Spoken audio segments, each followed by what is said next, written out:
সিদ্ধান্ত নিতেই হবে। আপু আপু আমি আর সহ্য করতে পারি। কিসের সিদ্ধান্ত সেটা আমাকে বলবা। এই সংসার এই বাড়ি ঘর কার কথাই চলবে আপনি বলো। মা তুমি মুরব্বী অবশ্যই তোমার কথাই চলবে।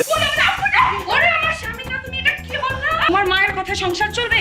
তোমার মা এত বছর সংসার চালায় আসছে না, এখন তার বিশ্রাম নেওয়ার সময় না? তোমার মা সংসার চালালে তুমি বিয়ে করে ঘরে বউ আনছো কেন? কি করে বউ আনছো? কিন্তু এখন তুমি বলো, বউয়ের সংসার চালানো উচিত না মায়ের সংসার চালানো উচিত? বলো।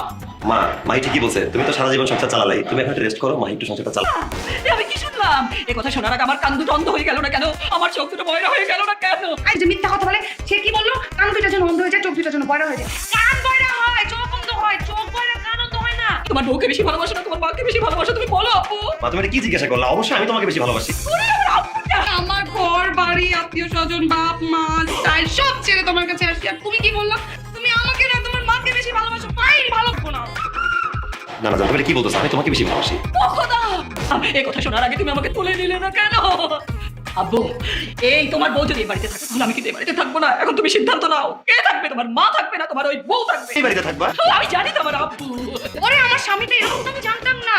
তোমার মা এই বাড়িতে থাকা মানে হচ্ছে আমার এই বাড়ি থেকে সারা জীবনের জন্য চলে যাও। ওকে ফাইন, ফাইন, আমি চলে যাচ্ছি আমার বাসায়।